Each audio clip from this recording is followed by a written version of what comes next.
Good evening. The planning board meeting for Tuesday, January 17th will come to order. We will address everything that is on the agenda tonight. There's no hearings that have been postponed. The first one is a A&R for 575 Osgood Street. Gina and Rebecca, what's the story here? So this A&R was conditioned in the approval for the small home concept site plan review that was just approved. It combines what was the 20-acre parcel with the existing Edgewood parcel. A couple things to note here. So the existing structures are not shown on the existing parcel. There's a note on the plan that states and references all the plans which those existing structures, streams, wetlands are all identified on. So they do reference where that can be found. One other note, and we spent a lot of time today discussing this, and I've discussed the issue with town council as well. The preschool property, which is on the A&R, bring that up. There's some corrective action to be taken there. So the information was pulled from a prior A&R that was done in 2008 for this property. The property line was shown as the center line of the lane to pond pasture, so within that easement area. We have recommended that the property line actually be shown at the stone wall, which is in fact the property line. There may be interest to the center line, however, the property line itself is at that stone wall, not that dark bold in the center. And we've asked for the meets and bound information to be added to this plan as well, along the preschool and the 40-foot right-of-way to Half Mile Hill to also be shown in the information here. So if you deem to approve it tonight, that I would just ask that it's contingent upon myself and town council reviewing a revised plan with that information. Yes, yep. Any of the members of the board have questions on it? Bob Capola and Paul Hedstrom are here if you have any questions for the applicants. Dave? Lynn? Okay, so somebody want to make a motion to direct the planner to sign the Form A after she's satisfied that it is in proper order? And the owners of record will also be updated because they're going to record the deed at the same time as this A&R along with the decision. So that is another minor change that will be updated. So. Okay. So move with all those your caveats. said. Yeah. Jeez. Okay. Second. All in favor? Aye. Aye. Okay. Bond release, Can I just, 1270.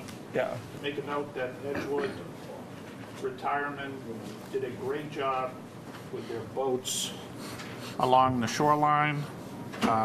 Best practice, the best storage, and removal from the shoreline at the end of the boating season. And they're just setting a great example for how to use the lake in a very responsible way. Good. Excellent. Thank you.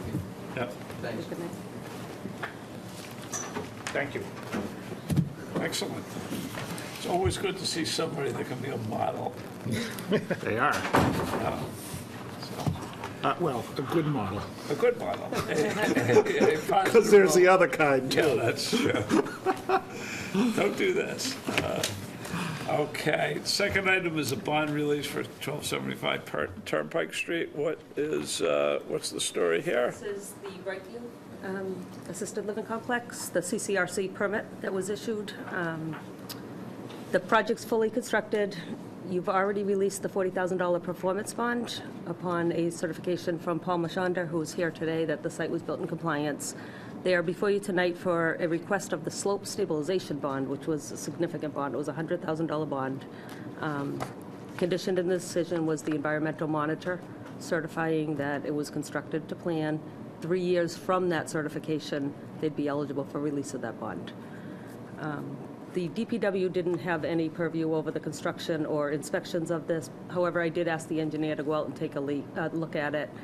I inspected the wall as well with Chris Rand from Brightview, who's not here tonight. But we did walk it. There was no weeping. There was no. It was the week of Christmas. There was snow and ice on the ground. There was no snow or ice built up either at the drains that should come to a basin or within the wall, any cracks or anything. The DPW said everything looked in order from their site visit. They didn't have anything alarming to report back. However, they didn't put it in writing because they really weren't there throughout the whole thing, but he did do an inspection. Paul is here if you have any questions for him. The certification letter is in for both the project as a whole as well as the retaining wall. Yeah. Sure, go ahead. Ongoing monitoring stabilization of the slope? No. There was a special condition, was that met? What is it? Furthermore, the town's construction monitor shall not make this determination until a joint site visit has been scheduled with the planning board. So the planning, that was one of my notes. So the planning board is actually called out in here. Yeah, it's the first time I've ever seen anything like yeah, that and- because of the significance, I think. And 3 years from now, I don't know exactly who the planner was, whether the planner did a site inspection at that time, I don't know. But like I said, I scheduled it. Jennifer Hughes has been there as well. I walked all the way to the top because there's open space up there where they were required to do some maintenance for, I believe, a butterfly population. So I don't know if the planner did it at that 3-year point with the monitor. I did it.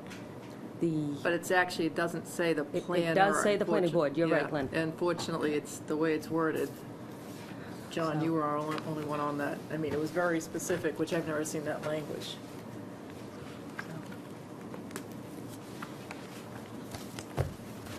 Yeah, I mean, I suspect what it is was a drafting point. What year was this?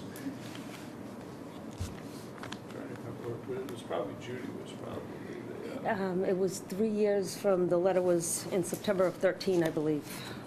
So it's just past the 3-year period.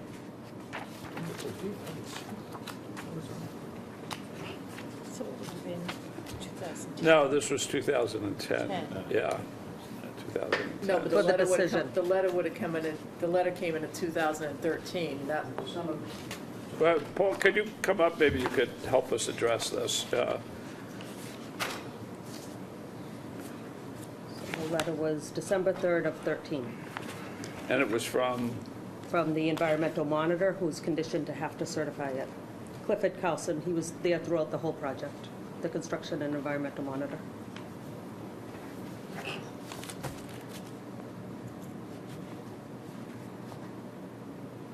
so anything to add or? I mean, condition 5C just call for, to be certified, and then 3 years from that date to release the bond. So we certified it in December 3rd of 2013, that it was all done, and, it was all witnessed by Miller Testing, and the environmental monitor signed the certification and put a seal on there, so. That is all true, but it does. Typically, it's site visit with the planner, it does say planning board, so it's whatever you want to do. Obviously, the condition that we were concerned about is anytime you do anything on a hill, you always have problems that you're not going to have in other cases. And over the years, we've had a number of problems with projects on hills. I'm not aware of anything that's ever been a problem in this one. I mean, to their credit, this was built, I think, pretty cleanly. I don't ever remember an issue. There was never any nightmare erosion situation down into 114. There was a small basin that was added because the engineer did have a little bit issue, but it resolved the problem. We have written Yeah, I mean, correspondence. other than the fact that I'd like to see more screening in front of the wall in front there, which they said they were going to do and they never did. Fran told me that, and Alan from Bradview said they'll replant some stuff. So they have Yeah. they have some climbers. They certainly, I visited in December, they look to be dead, they could be dormant. But Chris Rand said that they didn't take, he didn't know if it was the sun or whatnot. So there's some remnants of what appeared to be climbers. I spoke with, again, John Borghese from DPW today, that even the pine trees seem a little sparse to me, but they're not shown on a plan anywhere, the landscaping. So I don't know if it was just through So conversations. it's a little bit more, I think, the one thing I think when that got built that was a little bit different than what we thought is we didn't realize how much higher than the street level it was and how much that first wall made an impact. And that's why we wanted screening along that wall that was supposed to prevent that, at least blend in the step up there. And so that's what we wanted, So you're talking the first tier of the retaining wall. They did add a lot of landscaping. In the front. In the front of the whole complex, so there's also a wall in the Yeah, front. but even there, it's a little weak. I'm more concerned about that in front of the whole complex, not in front of the retaining wall, Okay. because I think your eye doesn't catch the stuff on the retaining wall very much, but it does catch the front of the whole thing. It should be a solid screen, and it's not. Okay. So I do have the correspondence. Kurt Bellavance was here at that point, and they had sent in things that were approved to be added. If you wanted more added, I mean, I don't know if you want to do. I think I'd like to some that are requesting more screening is added in the front. Okay. I mean, beyond that, I honestly think this one is in good order. I mean, just because the thing was with the planner, not the planning board, I mean, that's a de minimis difference. I think you've done your due diligence, and you're satisfied, right, that it's okay? Yeah, and like I said, I mean, I reached out to Bruce Thibodeau. He said typically if you're going to have an issue, it would have shown its face by now. He didn't do the site inspection, but the engineer did. And we did talk about landscaping a lot when I walked with Chris Rand. I knew you'd be partial to making sure that the screening is in place. It's in place according to what they said they'd add. If it needs more, I don't know if you want to do a partial release and, just hold some money till we get that in place. So I just have a question about the DPW. You said the town engineer did go look, but we don't have anything in writing. He didn't have So any jurisdiction over it. I understand that, Yep. but do we have a written record somewhere that the town engineer told you this? No, he did it really as a courtesy for me. I just asked if he saw anything that he thought I Right. should be aware of. So- But please let me know. The reason I'm asking this is I don't really feel like I have the basis to say yes or no. They, A, I wasn't here, and B, I don't have something from someone who's, I think, qualified to say this is good. But he has no jurisdiction over the that. I'm not environmental, arguing but that. it was conditioned that the environmental and construction monitor certified that, and he supplied the letter with the stamp. That's certifying. the one dated 2013. Right. So who's December telling us 31st. 3 years later it's good to go? And I'm not trying to be difficult here, I'm just saying, I mean, I'm certainly tempted to say, oh, okay, fine, yeah, all right, but I have no basis to say that. I guess, in terms of the planning board, supposedly going to be a visit, I would be willing to accept the visit of the planner as representative of the planning board in this case. Pete's objection is something a little different, but I think we could say that Gene's visit satisfied that. Satisfied that. I mean, I understand where you're coming from. I would Yeah. agree with Dave that I'm more than happy to have Gene's visit, Well- represent the planning board, but my concern is a little different than that. How about we do something like this, that we make the motion to release the bond, and let's hold some of it back for landscaping, say 10,000, and release the rest of the bond contingent on getting some document, a short note from somebody in the technical capacity in the town that says it's okay. That's what you want, right? I just want a technical advice. I don't know that we'll get it from the town as much as maybe the environmental monitor. The way this was all done, this project, I was involved in the project being permitted. Matter of fact, John, I was involved in the predecessors of this project. We had condos and all kinds of stuff. Oh, right, yes. I The remember. concern was that, that the cutting into the hill, even though we reduced it significantly by moving the project forward, there still had to be significant cutting into the hill. And the planning board wanted assurances that it was going to be done properly and there wouldn't be any failure of the slope. And that's why this condition was written. And the condition basically said that you build it and then you certify to us that it's been built properly. And we gave the certification. It was inspected by Miller Testing, by Cliff Carlson, PE was on site. But we're going to wait 3 years to make sure it doesn't fall down. And if it doesn't fall down, we'll give you your money back. And that's kind of what we're here for today, is for the money. As far as the landscaping, I believe all the landscaping that was approved on the plan was done and then some. Whether you want some more or not, I think Brightview, being a good neighbor, they're willing to do some more landscaping, and Chris Rand told me that.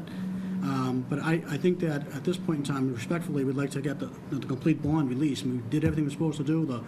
There were no problems during construction. The thing's been there. It's perfect. I mean, there's not a thing wrong with it.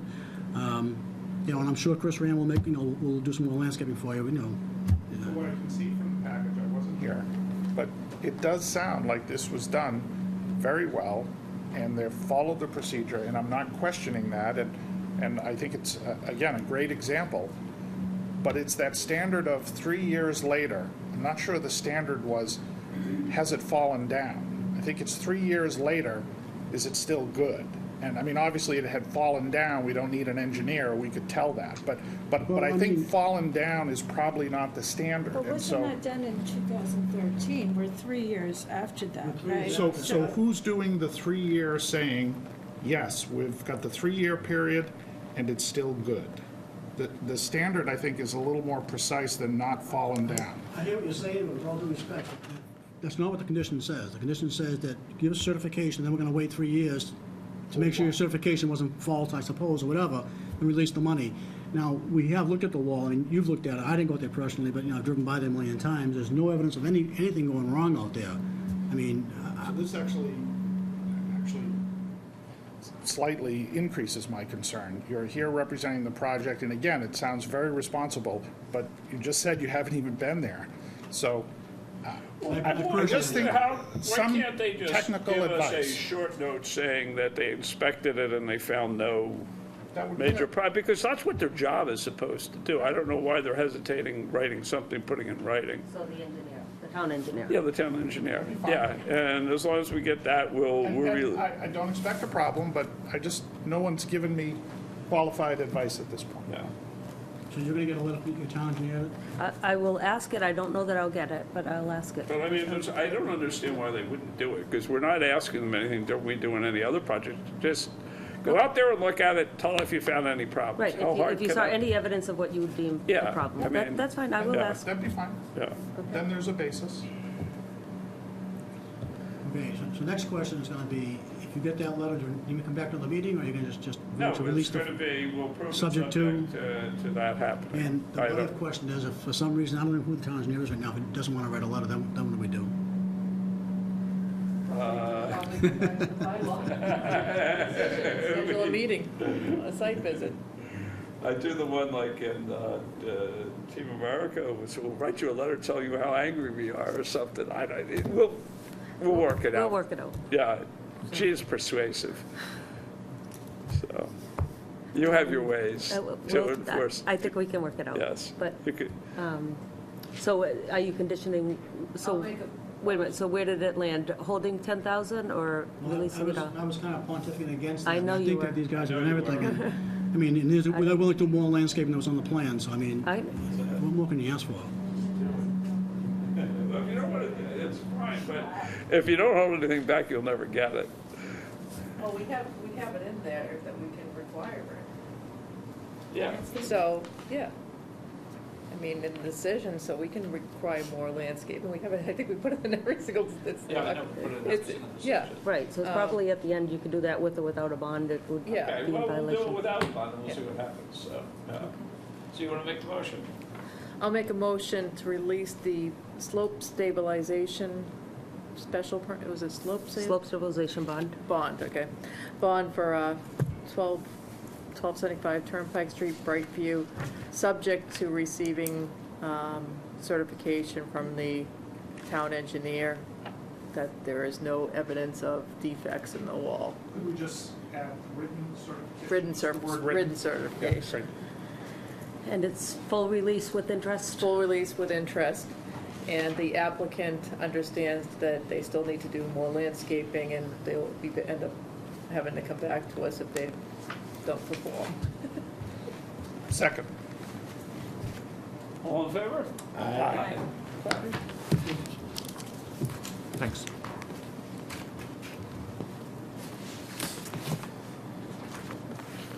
So the next one is going to Rebecca's be up. withdrawal. North Andover has decided to scale back their project and will no longer require a watershed special permit, so they have requested to withdraw without prejudice. So could somebody else share that, because I want to stay clear of this, because it's my next door neighbor. Yeah. I'll make a motion to. Who was the chair in my absence? Anyone? Richard Rowland? Richard Rowland. Oh, Laura, you be the chair. No, Lynn started it, go ahead. Yeah.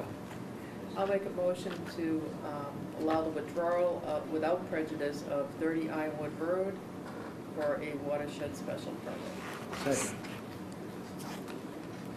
All in favor? Aye. All in fa- And Aye. I'm abstaining, so. Okay, good. All right. Okay, moving right along, 1975 Salem Street.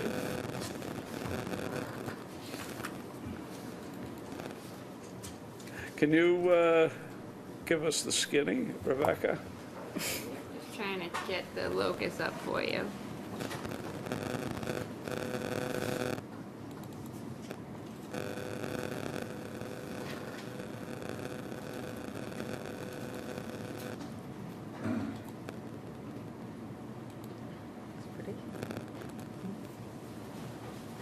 Go. All right, so the applicant proposes to subdivide a 7.8 acre parcel into 3 building lots. One lot conforms to the R2 zoning regulations in the area and frontage. For the remaining 2 lots, the applicant seeks a frontage exception special permit, access other than legal frontage, and a common driveway special permit.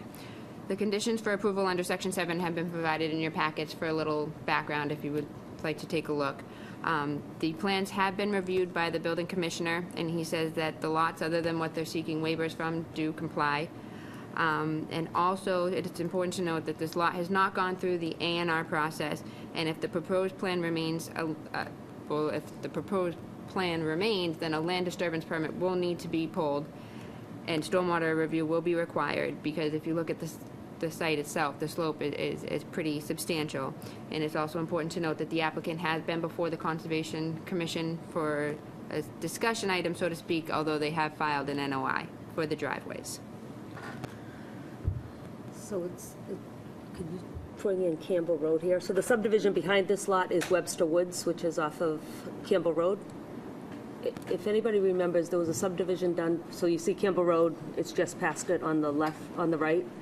There was a subdivision, 2009 Salem Street, which was Guy Richards' property, that was approved a couple years ago with George Hazelton, probably like 3 years ago, is immediately adjacent to this lot. So just to put it in perspective, it's fairly far down Salem Street before you get to Sharpness Pond Road. Okay. And I can bring up a site plan so that you may see that a little closer as well.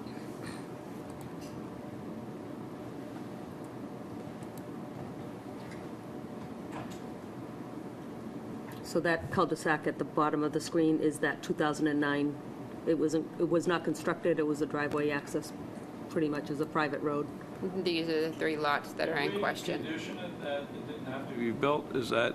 Yes, Yeah, so it was okay. definitive on paper, and then it was pretty much a kind of a curved driveway up to 2 lots, and one house was existing, which is the one on Salem Street. And it's to remain private in perpetuity. So this is just before that. All right, Phil? Is that okay, go ahead. It's all yours. Phil Christensen, representing the applicant and the owner here.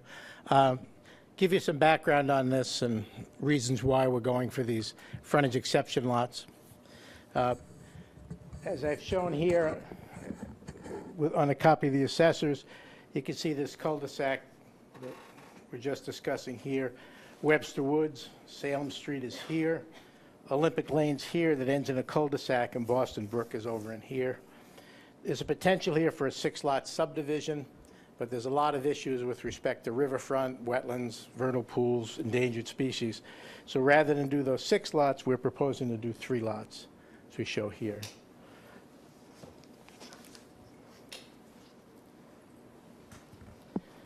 Now, just again, to give you perspective on the property, this just has the topography and the lot configuration. But the river's down in here, Boston Brook. Oh, yeah, you probably can from there, sorry. But, Okay. but I think there's a drawing that you'd be able to see them. All right. And there's a 200-foot riverfront area that comes to here.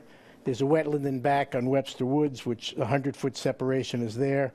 There's a vernal pool here, and endangered species people like you to be 300 feet from the vernal pool. So that gives us this area in which to build. Okay. So our plan is, of these, it's about 7.5 acres here. We would work within this area. Approximately 2 acres back here would just be set aside, a conservation easement put on it for endangered species. We're working with Natural Heritage now to work the details out on that. As was said, we did file with Conservation. And this just shows within these lots where the houses would be here, again, outside the 200-foot buffer zone. Conservation doesn't want to issue a decision on this until, one, Natural Heritage comes back to us with an answer, and two, until they get response from the planning board as to whether this arrangement is acceptable to planning board. You know, I really appreciate you having the drawings, but I have to say, I can't see either the contour lines or the locations of the three houses that you just told us about. Can you see on this plan? Yes, I'm just saying, the utility of the drawings, Okay, right. it's and which difficult is- when we can't see them. Yes, and I know that it's something for me to point to, but also you have, Right. as Jeannie put up, the slides and the PDFs that we sent to the board Yeah. so that they can be projected on the screen. So you should have all that information. In any case, the project that's here, we have one common driveway serving these two lots and a single drive serving this lot. The green area through here is an undisturbed riverfront, and the shaded area here in the brown is disturbed riverfront area. Both of them. So, in developing it, as I said, we have to deal with riverfront area, wetlands offset, endangered species, and your own rules and regulations. So, in our opinion, it was better to have these two lots as frontage exception lots, which can be granted by a special permit. The common driveway limits the number of access. Rather than have 3 access points to Salem Street, there's 2. And as you know, we can't put 3 drives on a common driveway. There's only 2 are allowed by regulation. So we have 2 curb cuts here. And then we also have access not through your frontage, which is a special permit, a separate special permit. Seems a little odd, since common driveway, you would always have to have 2 special permits then, because one of the people using the common drive would always be not through their own frontage. So that's the 3 special permits required. I don't believe we filed for any variances on this, as was mentioned. There's no waivers requested. We're just requesting special permits. And the Form A plan, or the approval not required plan, would be acted upon after granting of the special permits, in case there was changes you wanted in the plan. 7.1.2 lot width. This lot would be created after 1995. Yep, so if you read where it is, the frontage exception, it's for lot width as well as frontage. Okay. So the first sentence of that is frontage and width, because you Okay. can't meet width if you are given the frontage exception. Okay. But So the lots- that's kind of, But so it's not, so when the building inspector said it's conforming, it really wouldn't be conforming? well, it is, If the special permits are granted. Only if the special Right. permit's granted, okay. Yeah, Right. it used to be by right, but it's Okay. not by right anymore. How big are the 3 lots? the single lot is 60, 7.8 acres. Of Right. total? no, but I think it's 133,000 square feet on each of the frontage exception lots. And it was at 60,000 square feet on the other lot. I think. They got boxes of that. I think Well, it was- because they have to be, the frontage exception have to be 3 acres. Right, and they Yes. are. They are. And they are. She's zooming in now. Okay. It's 60,000 on the single lot, and the other 2, if you pan over to them, you'll see the area. 60 and 43.5. Hmm? 60. Lot 2 Oh, wait, is wait. 1. Well, that's required. Where's the other one? Where's the other one?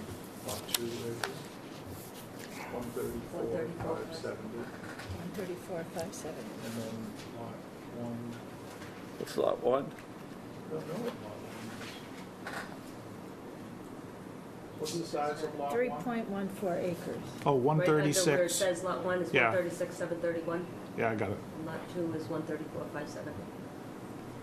And this is R2 zone, if I remember correctly, so that requires 1 acre.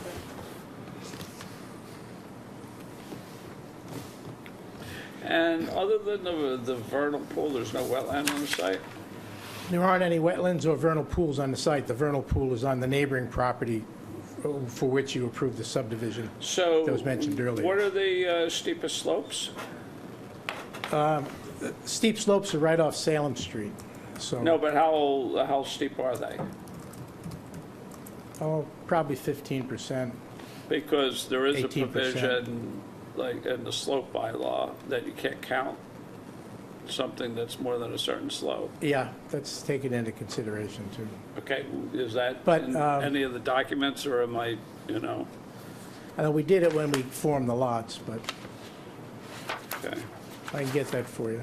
And so you're aware of it, too, that just across Salem Street is where the river is, but it's an extremely steep bank from the road down to the river's edge.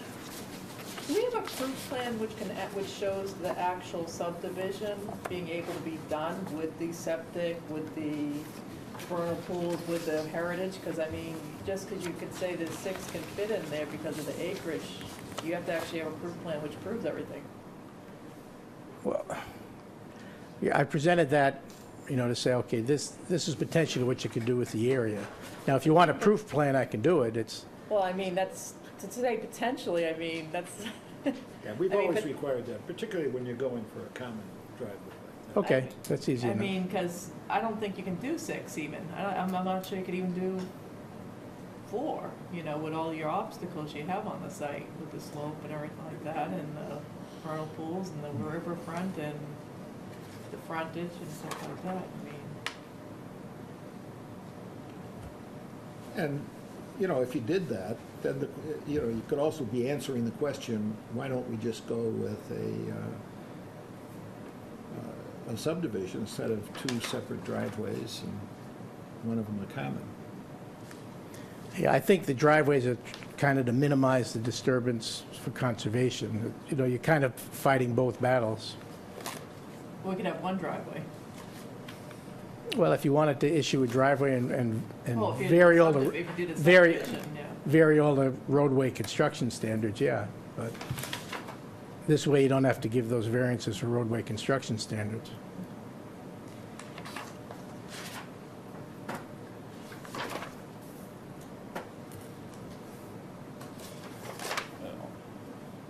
Now, what about the earth removal stuff with that? What do you, We did all the drainage calculations, the stormwater management details included in the plans that we gave to you.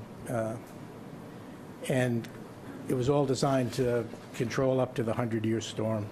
With the new flow rates, I think up to 8.6 inches of rain per hour for the 100-year storm.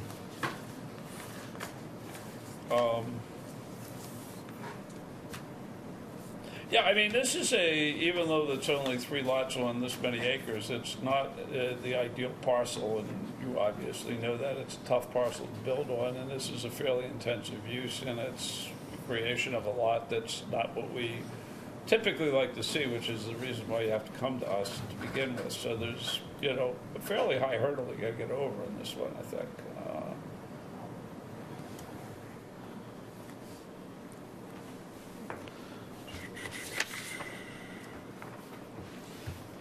Let's look, okay.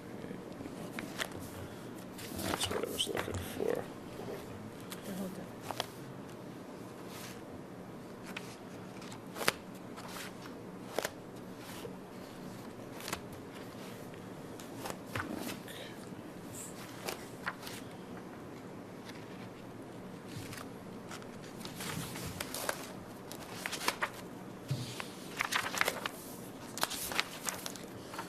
Anybody else have any other questions while I sit here?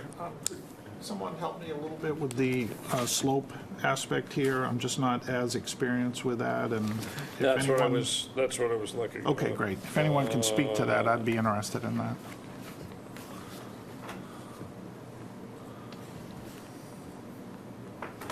Yeah, it just says that the idea is that if you're,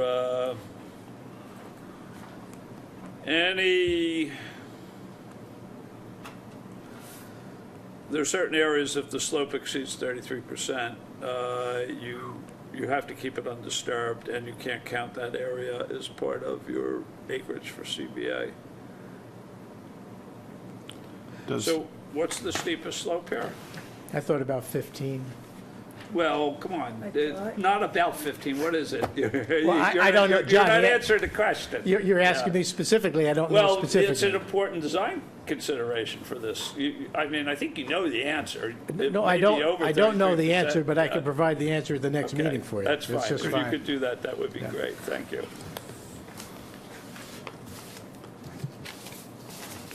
What is the maximum slope allowed? Well, the question is, what kind of slope are they going to Right. put But in? we had that problem when we created Yeah. a new subdivision going into, right across the railroad tracks, the old railroad tracks from J&M. We created a new subdivision. And when we walked that thing, Richard Rowan talked about, Oh, that was a slope is- long, yeah, you're right, yeah. and Yeah. and there was something about the slope being well beyond anything that Yeah. was allowable. So I guess the question is, what is the slope of your driveway? Is it? What I try to do most often is keep the slope below 10% if possible. Occasionally, I'll go as high as 12. I think in the front of one of those is 12%. But beyond that, I don't make them any steeper than that. Okay, well, do you have like a cross-section of the driveway? Have you done that? I do not, but I could provide that to you Okay. if we're going to go ahead with the common driveway approach, yes. Well, I mean, we have to see whether, again, it's, like we said, it's that this is one option, and it has some pluses and minuses, and there's another option, and you have to demonstrate that this is really the only feasible option here to get at that land, and that it doesn't create a big mess. So how And much? part of the feasibility, too, is conservation. I mean, that's one of our considerations as well. Exactly, Right. exactly. But how much earth removal is there on this? Because I think you said we need an earth removal permit? A land disturbance permit, so when they're gonna disturb, conservation doesn't have a lot of jurisdiction where the houses are going to be built, where the steep slopes are. And so if you disturb more than an acre of land, you need to have a land disturbance permit. Right. I trust this is gonna be more than an acre, so. Yes. That puts it under an authority to get a permit. With Form A lots, a lot of times, once you approve the Form A, we don't have any purview over the No, construction. but there's a little bit different. Yep, so this will be over an acre, and because conservation only has jurisdiction at the lower end of the driveway, they would be required to come before you for land disturbance. Okay. So that's different than the earth removal. But that's, So do we have, are we doing any drainage analysis on this thing? Not at this point, no. Okay. Conservation, I mean, you've been before conservation a couple of times, it's mostly discussion at this point. yes. I mean, it looks like there's some sort of detention pond here, isn't there? There is, and there's also, alongside the driveway, there's infiltration basins. So with the land disturbance permit, that would give us purview to get it to Lisa Eggleston and do a stormwater Yeah. review. But, yeah, these are infiltration basins, different designs at different locations on the driveway. It's specified on the plan where we put them, but they're chambers that go underground, stone around them. Driveways would be super elevated towards those chambers. With regard to the earth disturbance permit, obviously, there's more detail has to go into that, but it's no use doing all that detail before you know what direction you're going in with the project. So if you decide you want things changed, then they can make the changes and then file for the earth disturbance permit later, but Did conservation request a construction sequence plan? they did. Or is it too yeah. premature for that as well? What's that? Is it too premature for that as well until, I don't think for them, because they were happy with the plan. That was my so you did impression. submit it to conservation? I did not. I did not submit it to them Okay. yet. So they were happy with what, this plan? Yes. That was my impression, you know. But they're only looking at the wetland issues, obviously.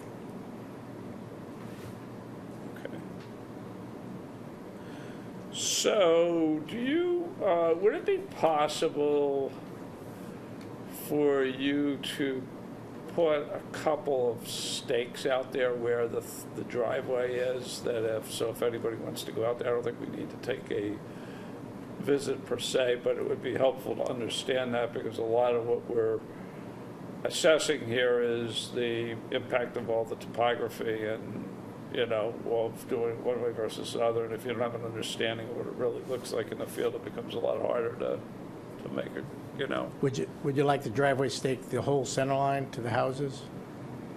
I think that's a little bit more than we need, but I don't know if anybody has any, I would like to go out and look, so if there's some staking, whatever right, minimal amount. Okay, we'll stake out the length of the driveway, just so you know where the houses are going to be. And Yeah, you'll okay. at least, it's fine. Place to pull off the road? there's one spot to pull off the road near a catch basin that's there. And beyond that, you have to go a ways to park and walk back. Or you'd have to park on Olympic Lane, I think, and walk over. Yeah. Have you done anything in terms of septic testing yet? Yes, it's all been tested. The test pits are shown on the plan. It's all rapidly drainable soil. It's all A soils. So it makes it difficult to design to take care of the stormwater, because under existing conditions, there isn't much flow off the site. Once you cut down the trees and pave the driveways, there's a lot of big increase in flow. So Yeah. restricting the flow to existing conditions will be expensive. Now, have you talked to the Board of Health about that? I mean, do you have to put the septic systems in certain spots, or are there a lot of alternatives? You have to put them where the tests are. So if you were to move the systems, you have to retest. Right. But what I'm saying is it, in some cases, there's maybe only one spot on a property that will perk, but No, all the tests were the same. I mean, the only problem with the site is, like a lot of North Andover, there's a lot of boulders. So when you dig, it's tough digging, but when you perk, the water just disappears.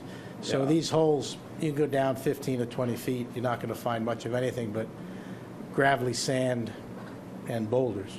Yeah. So you can dig anywhere on that side, I think, and find a perk location, but you see a lot of them that we did here are kind of in saddles, between hills, Yeah. where it was a little bit more level. Yeah. And then when you design a system, if you're on a hillside, it's more complex, because, you have to have a certain slope from the septic system, so you really don't want to put it on a hill or on the top of a hill. You want it at a low point so it can meet those slope requirements. So I see. that kind of tells you where you want to dig. Okay. But it could be almost anywhere on site. Yeah. Okay. So what do we, for the next time, what's the? I Well, think- you would like, first of all, you'd like them staked. Yeah. You would like a proof plan on the conventional subdivision, and you want the slopes, both existing of the lot percent grade and of the proposed lots, if we have the buildable area as required by the rules. Yeah. And the driveways, slopes. And the slopes on the driveways, sure. Really be concerned, if you're going uphill on, even if it is a gentle curve, if it's a steep slope, in the winter, it's hard to get. Oh, yeah, that's That was good. my concern designing them, too. That's why I never go over 12%. It's as much as I do. Usually I keep it at 10 at the most.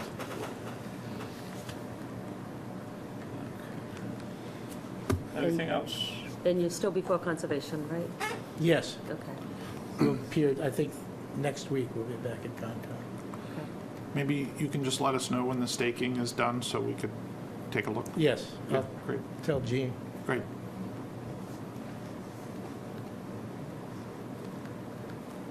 Okay, good. Okay, Good, thank you. Thank you.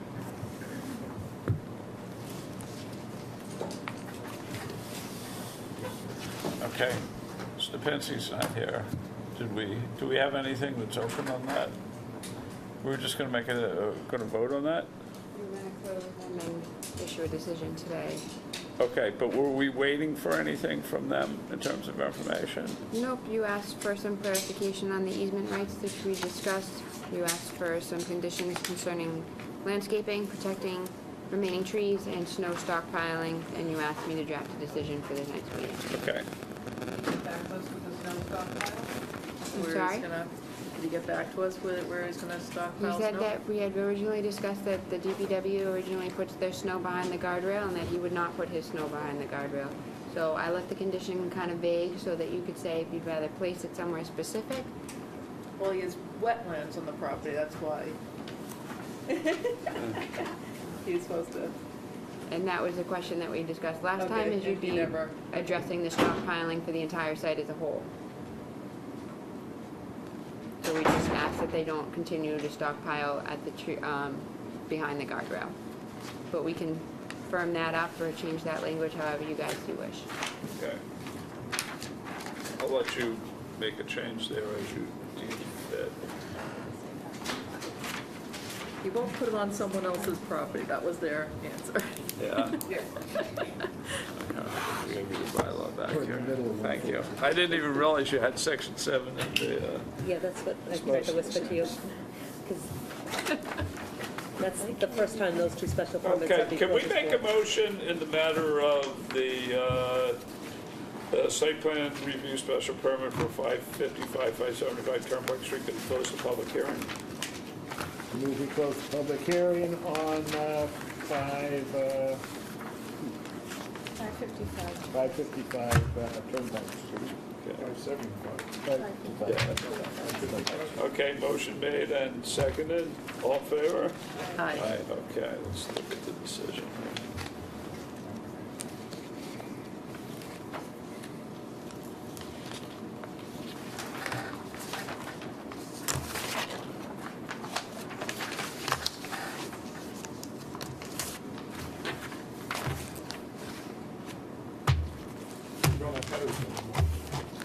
I added them to the bottom, but I can choose them and put them up.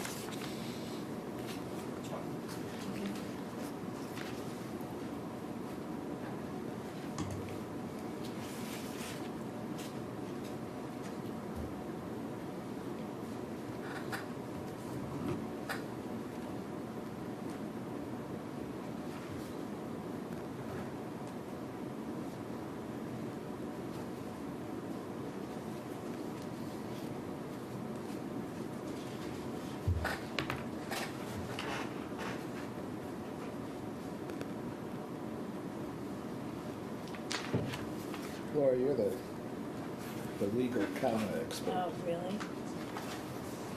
Item 10.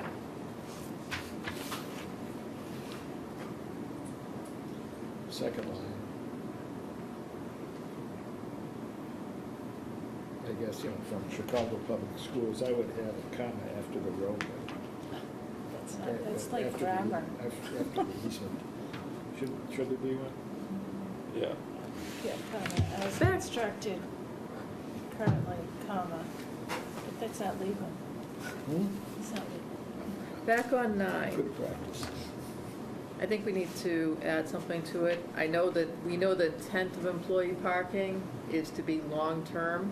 See, I was gonna say permanently dedicated. Permanently, one is also, two is like, we have to add some, they could say an employee parks there for 10 minutes, leaves, another employee. We don't want to the whole thing is not to turn over the spaces constantly. I don't know if you can, who's It's gonna bo- monitor?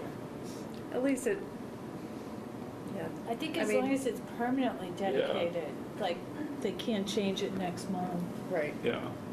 but you Yeah. can say whatever you want. Yeah, no, I know, we put a lot of stuff in, we don't, Well, but the whole point can we is say- to have long-term parking, is not, and I think it's two things. One Yeah. is it's permanently for this purpose, Yeah. but the other is employee parking assigned to minimize turnover, or Yeah. what was the term you used before? long-term.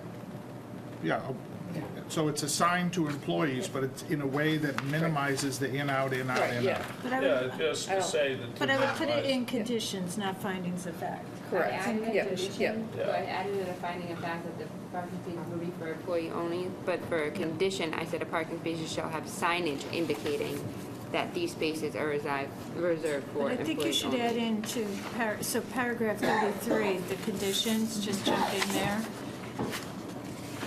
In number That 9. that the parking spaces shall permanently be designated as employee. Okay. And then another sentence, the parking spaces shall have signage indicating, and then Yeah. whatever way you want to say it.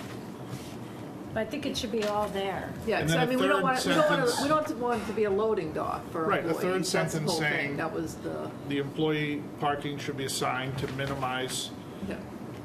is there a better term than in-out, in-out?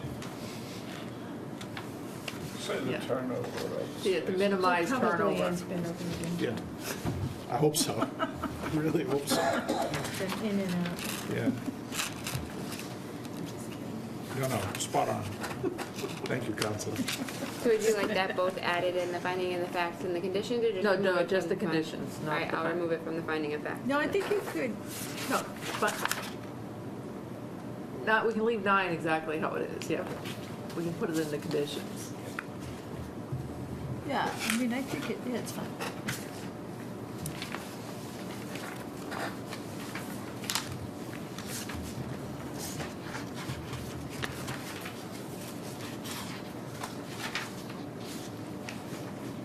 I think that's a good way to describe number 10, by saying what they have to do now, and what the thing will not be.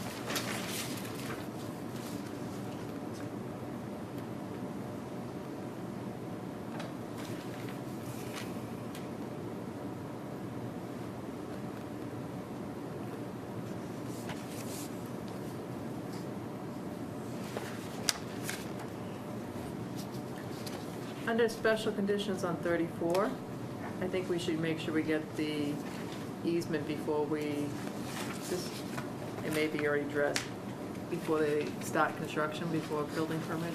Do we have any ordering on this? No? I Yes. had them review it as a special condition, and then prior to a building permit or site work construction, that it be recorded at the Essex Okay. Registry of Deeds. Yep, perfect.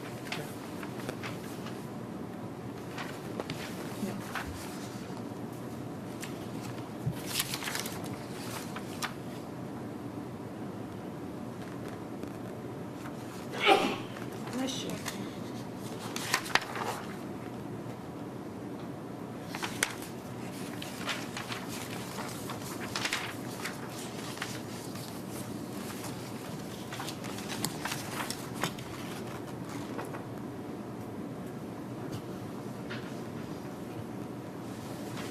Do we have a monitor assigned to this? Do we need that for this?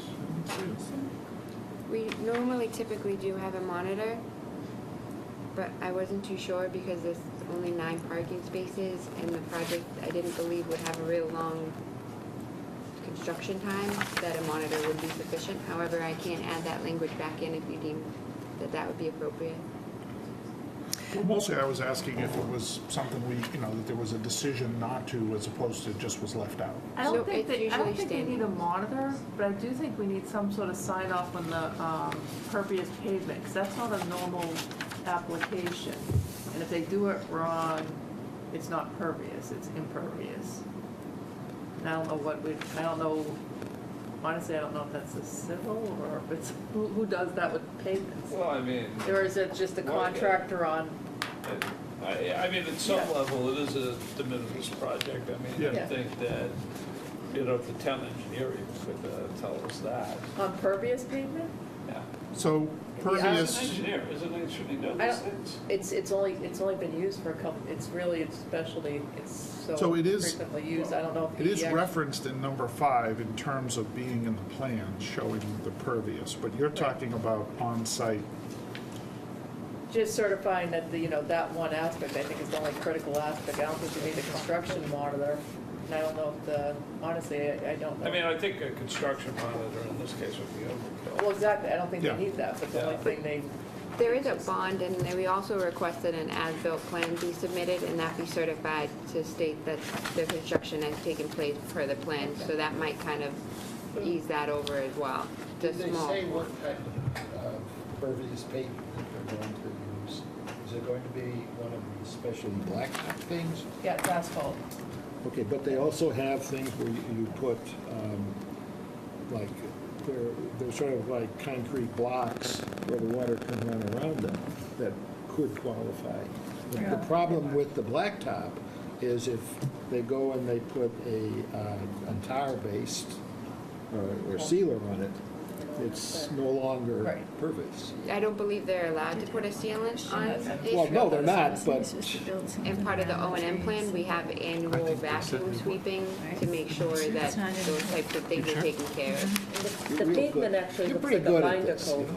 Yeah, it looks like a binder coat as opposed to a sealant. Can you see Yeah. it? I have one question about the trees. Remember he said they would build like some kind of retaining wall around the trees? I don't see it in the decision. I didn't do a retaining wall because the retaining wall didn't look like it extended, and I wasn't sure how you wanted to address it per I se. think we want something in there that they're gonna build something to protect the trees, because we were concerned. I wasn't too sure because I had talked to conservation about some of the mechanisms to protect the trees, and essentially they said that even with some type of fence or retaining wall, the snow that gets pushed over there is what is causing the trees to deteriorate. Maybe And that's our essentially, decision, is that we don't want the snow pushed near the trees. Wasn't that like, the people like the trees in Yeah, the we like the neighborhood? trees, We like yeah. the trees. So that, She has it in So it was- 38, but how do we enforce that long term? that's what the question No, came how into do we play. enforce I anything know. long-term? No, I'm not, just a question that we should put it in there, but how do we, let's, That's how I addressed it. They said that the salt and the sodium chloride and de-icing chemicals are what hurts the tree. The snow itself doesn't hurt the tree because it's just the water, Right, but so it's the that they should not, chemicals. they should not snow plow. well, we Yeah. actually have in some of the other decisions that they have to maintain the landscaping in perpetuity. And we put it in there, we can, it's there at least. No, I'm just saying that they The told trees. us that they would protect the trees. so- And I definitely agree with you, and that's what I was trying to figure out, what type of fencing or Well, what do retaining you want to wall. add? Just, Well, you're saying that the wall won't help? As long as, if you're pushing the snow They'll over push to it that over. So let's area. have a wall around it and they won't push the snow near the trees. I don't know, belt and oh, just suspenders. push it over the wall. No, let's push it yeah. over the wall. But the other No, they won't problem is push it there's no towards that wall on wall. the other side. So They there's a won't, parking but lot on the we other can say side that they're too. not going to. There's a parking lot on the other side? No. So well, it is, there's a parking lot that comes this way, and then there's now the parking lot this way. So if you're not pushing it from this way, you're pushing it from that way. So we figured that the least harm we could do is to limit the amount of chemicals that they're pushing on the tree. And therefore, that in itself All right. would be. All right, Rebecca, whatever you think. If you want to do the wall, though, we can do the wall. No, I just, I'm not married to the wall issue. I just want them to protect the trees, that's I all. just couldn't find another scenario for those Just, two I mean, trees. you maybe just embellish it by taking appropriate measures to protect the trees, and that gives you some flexibility. Yeah, 'cause I don't wanna protect the overly- trees, yeah. Are there any no Not even stockpiling remove them, signs? also protect them. What am I doing? What I mean? Okay, so with that in mind, does anybody have anything else? If not, will somebody, I think we had in the list that the trees are maintained in perpetuity. Okay. If they fail, that if they die, they're gonna have to replace them. Do you want to add no stockpiling signs to that area? Yeah, Yeah. yeah. I like it. On this side Well, of the trees? What is it, a no salt, no stockpiling sign, something? Usually no Combination, stockpiling. yeah, usually, sign.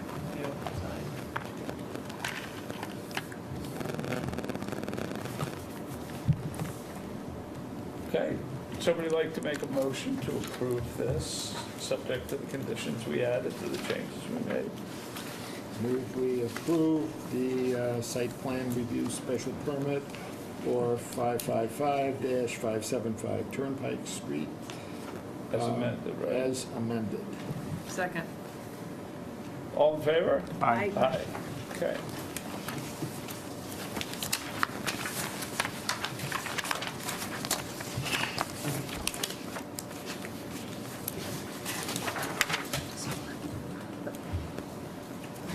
What do we got for Verizon here? So the next item is Verizon has requested an insubstantial change. We approved 2 wireless facility special permits in order to install those CRAN cloud radio access network type technology above the National Grid poles located around town. As part of the last permit, there was a pole SC31 that was located at 635 Chickering Road, and that was the pole that was a little different. It was a 65-degree dimensional antenna, and then they realized last minute that it didn't exist yet. So they removed the pole from their permit, and then we just let that go, and they said they'd address it later on. Well, during the installation of those poles, they've located another area in that same vicinity, which is 660 Chickering Road, which is just a few miles up the road. And that would be the same type of antenna that we've seen on all the other poles, nothing fancy, nothing different. However, it would be at a different location. So we had that reviewed by the radiation safety specialist, who confirms that the proposed equipment would comply with the FCC RF exposure guidelines, including residential areas and surrounding neighborhoods. However, one of the main concerns throughout this whole process has been about a notification.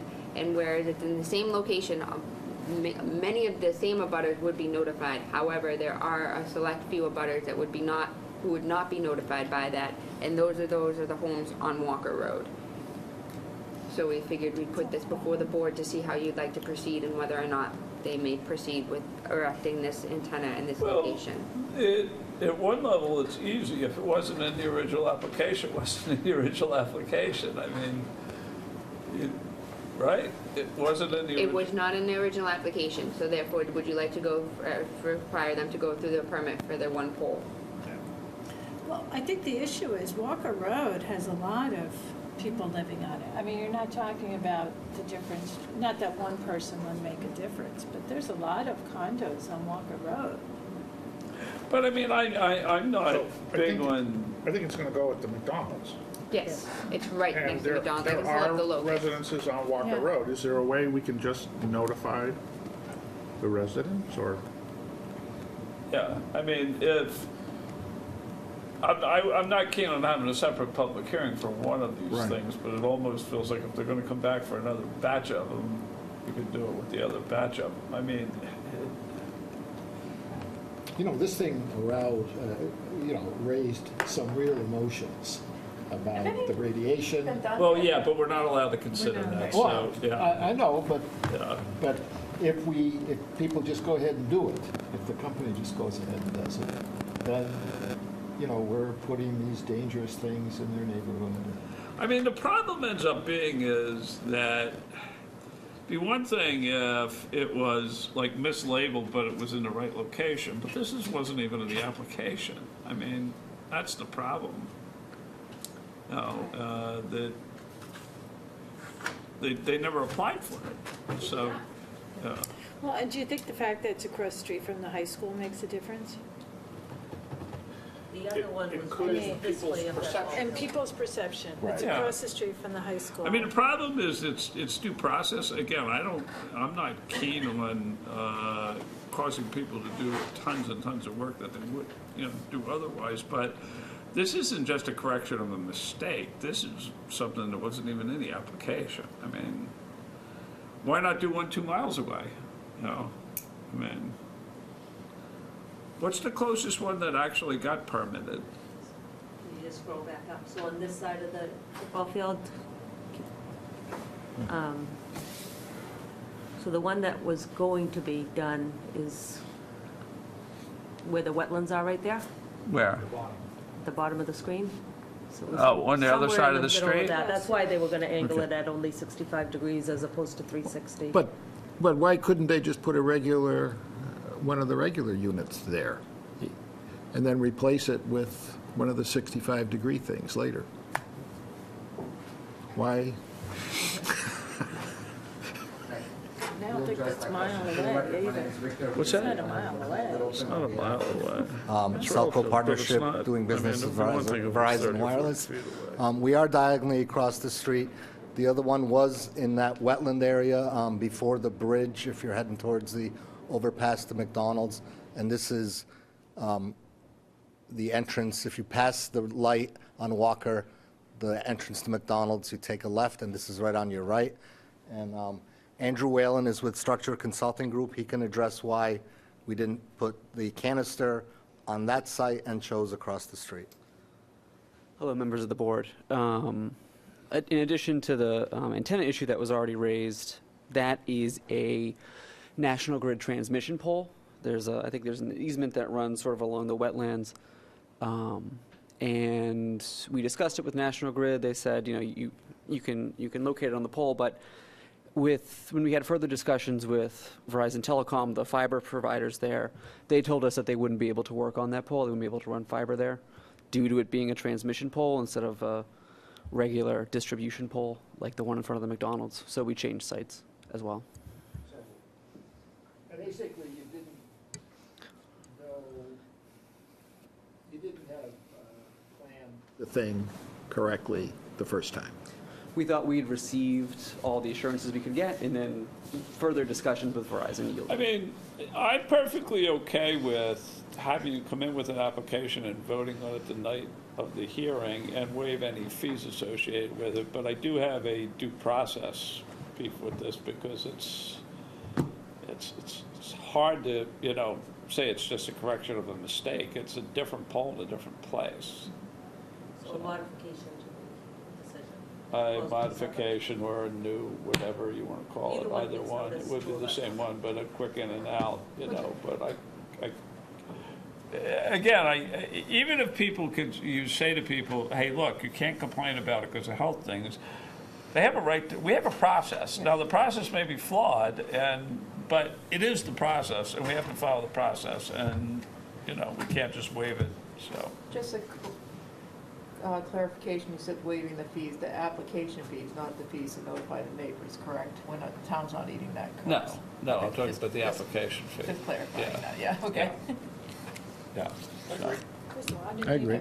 Yep, that makes, Okay. Great. yep. So, And that's why we came. We wanted to see what you wanted to do with the notice. yeah, we don't want to have and you. we wanted to do treat it touchy as a stuff, modification, but I but think if you do a modification and then notice it, then we'll get you right in and out. that's fine. We'll do that. Okay. Thank you very much.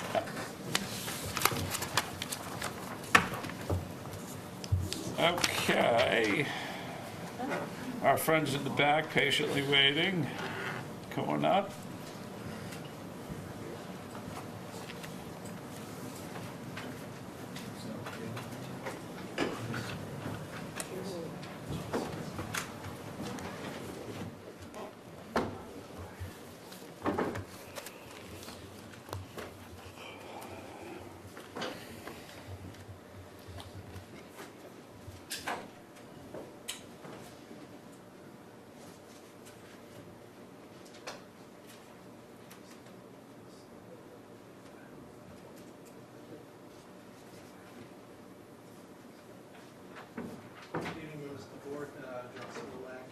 Attorney for the prospective applicant, TM Crowley.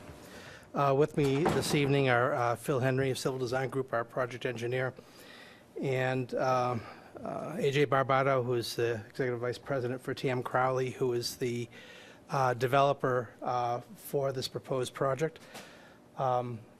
Thanks for giving us a few minutes to talk. There are a lot of things to talk about, but we'll try to boil them down and try to summarize things since it's the end of the evening. But as you may be aware, the site at 980 Osgood Street is currently the North Andover shell, and is approximately 1.3 acres in size. Just to get your bearings, north is to the right.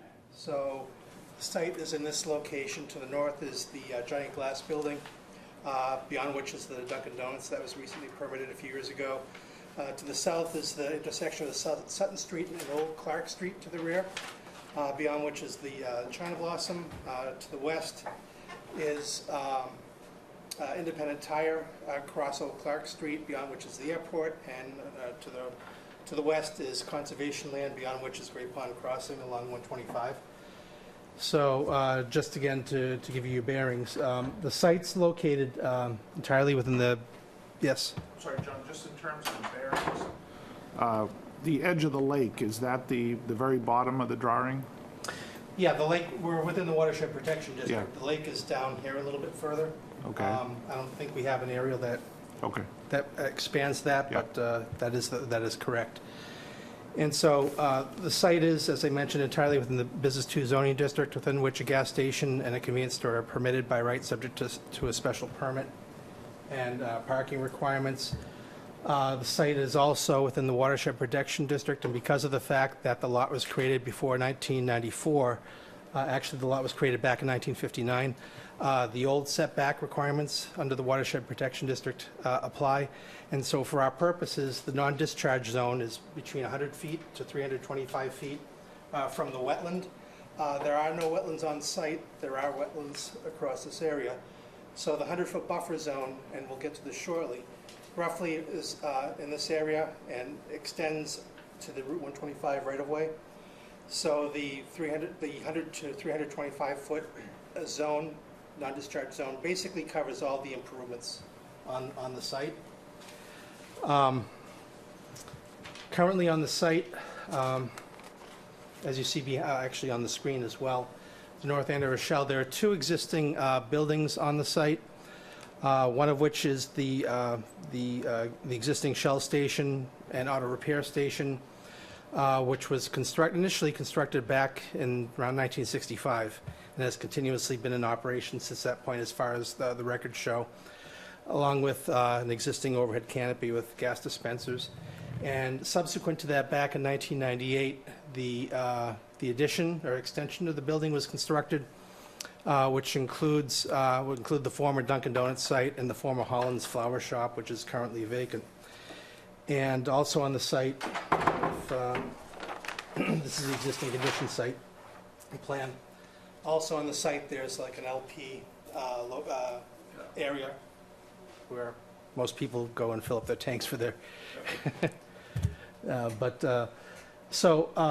as part of this proposal, what we're looking to do is raise all the improvements on site and redevelop the site into a new Cumberland Farms retail convenience store with gas services as well. And so the site would include the construction of a convenience store of a little over 4,700 square feet in this location. And again, this is the property boundary in this location, common property boundary. The site would also include the construction of a new overhead canopy, under which would be new gas dispensers.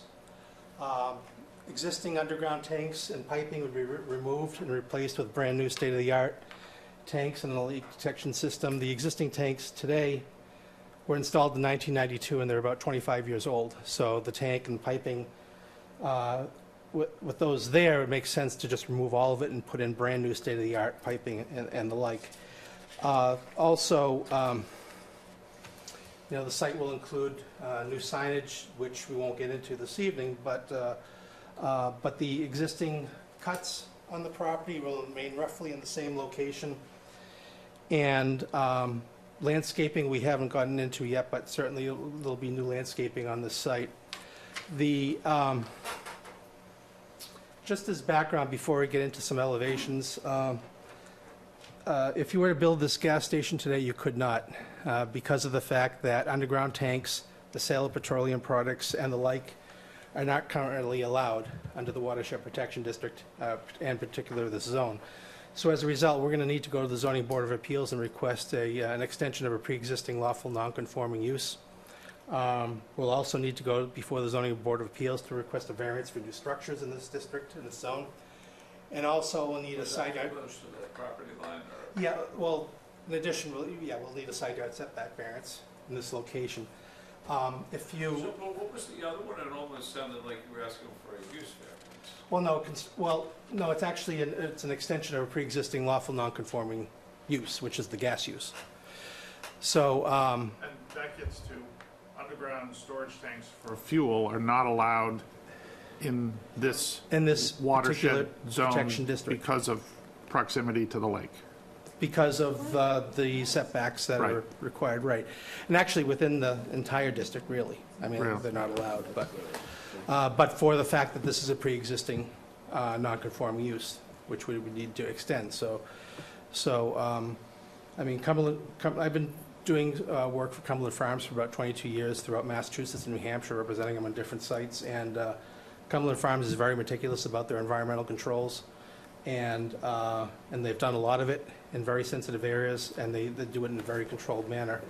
But the thought process is brand-new tanks and brand-new piping systems are much better than 25-plus-year-old systems near the lake. So, Can't make it any more non-conforming, right? excuse me? Cannot make it more non. We can extend, we'd have to request the Board of Appeals to allow for an extension by special permit. So you're only allowed up to about a 25% extension of the uses. So, Are you doing that? Are you doing that? yes, You're yes, extending? yes. We'll be looking for an increase in underground storage for petroleum products. So this is just an aerial that just gives you an overlay of the site versus what's there today. And as you can see, the building is being slightly moved off of Osgood Street from existing conditions. The overhead canopy is also being pushed back, farther back onto the site, as opposed to existing conditions today. Also, yeah, these are just some sample elevations. And actually, Phil, do we have the 11 by 17s of the photo simulations that we might want to give out too? Can I just ask you to go Sure. back to the aerial Sure. comparison, which, by the way, is just very helpful presentation. But does this have enough detail to show us the increase in size of the underground storage tanks No, compared to present? no. No, okay. No. So we'll get to that, and we still have to finalize some last remaining matters with respect to zoning with the building inspector, so we'll be working on that to confirm, and we'll obtain a letter from the building inspector in due course. So, Are you going to be using Old Clark Road for an exit or anything? no, it'll continue. So why is that part of the presentation? I guess I'm confused. Well, seems- the property abuts over Clark, so I'm just I showing. thought you might be using that as No. an exit. No, this is, It's above our site. But could you use that as an exit rather than 125? no, Old Clark is about 15 feet higher than the site. Yeah, because of elevations, it's not really practicable. What we've done included in the materials were some elevations that were in the packets. To give you an idea, it's more of a colonial style that Cumberland Farms uses. And so, for example, there are examples out there today. We've done the permitting for there's a project in Danvers that just completed construction at the old Disc and Trading Post off of 114. There's one under construction in Tewksbury on Route 38 by 495 that we just completed permitting on, and it's under construction. There's a project in Amesbury at Route 110 and Haver Road that's been constructed. And in Middleton Center, that was been re-permitted, and that's construction will probably start this year sometime. So those are examples of various stores that we've been involved with. But in terms of the elevations, again, this is simply a starting point. And the color elevations that you see there, simply just, we've peeled back any landscaping to show you, just to give you a general idea in terms of design. And what I've seen in Cumberland Farms more than any other client that I've worked with, they really care about making sure that they get input on the local side with respect to architectural design. And they're flexible with respect to design. So if there are details that you're looking for that you don't see here, then, If I could interject, Yep. John did communicate that at the TRC meeting we held, and I contacted the Middleton planner to just confirm that they felt the same, that they would work with the town to address any type of architectural, whether it be windows, New England style architect, and they did in Middleton. So their building, actually, kitty corners facing that main intersection, and 62? Route 62, yeah. Right at the, I thought it was already a Cumberland Farm. There is. It is, but There they're, is. but they're redeveloping it, and so they put brick ends to the building, so Rebecca's bringing up a picture now. Driveways. But the brick ties in, across the street is their fire station and their library, which are brick, and so they did a little bit of customization there, and she indicated that they were very good about meeting their concerns. No, These are- They just got permitted, these are the elevations from their project out. Yeah, in that circumstance, what happened is that the board and the historic commission asked us to try to match the windows to the library across the street. And so that's what came out of the brick treatment. So she forwarded those to me to show that they did make some customization based on requests there. John, when I looked at the top view of the scheme here, it seemed like there wasn't room enough for the cars to back out without interfering with cars maybe backing out from the pumps. But, you know, this proposed thing here seems to have a lot more view than, a lot more room. Yeah, it just looked... Well, one thing that's a little bit misleading on that is the rings that you see around the pumps that's not anything raised, that's just the positive limiting barrier, and that's actually in the ground, so. That's the cement you see with That's the roof. one of the catch protections, so that if you had, I don't want to say an idiot, but someone who just decided they'd spray the nozzle before the person in the store could shut it off, those cracks in the pavement can hold about 20 gallons of gas. So it's in case anybody does spill gas, it doesn't get further than that. So room-wise, like you see on the renderings behind you on the board, that should be almost deadly accurate in terms of the spacing between the pumps and the buildings. Okay, so this is It should be a pretty accurate representation of, they're based off of the survey and the dimensions on the plan. And I've noticed there's a lot of idiots. And in terms of the photo that you see, on the screen, that includes a sort of a sloped roof that matches the roof, on the canopy that matches the roof on the store. Some folks like that massing, some don't, they like it thinner. So, those are details that we could work on down the road should you want to see something a little bit different from what's shown. But again, this is just peeling the landscaping back and showing you just an example of the architecture. There's also a seating area along the side of the building as well for 3 tables, and so that's a feature that Cumberland Farms has installed in their recent stores and found that it's successful. Folks just want to just sit out of their car, get out of their car for a bit and Sit on just be there. 125. Yeah. What's gonna, sorry.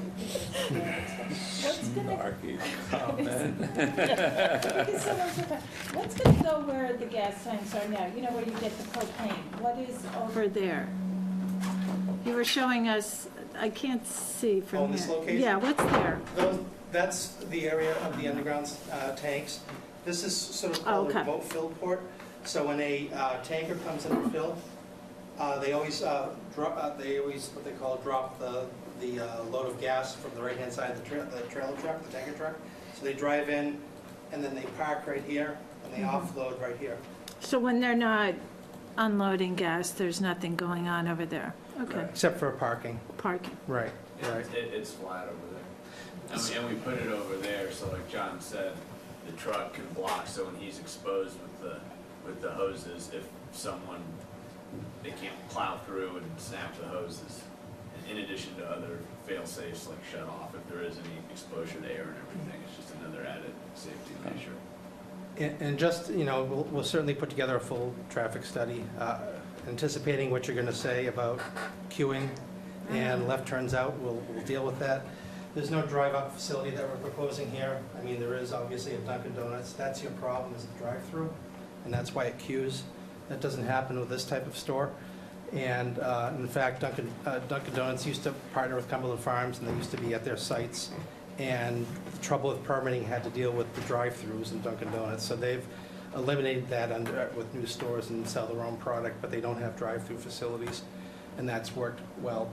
And also, the number of parking spaces meets current zoning. In addition, folks that park at the pumps as well, so there's another 12 or so spaces there. in addition to what otherwise is required. So,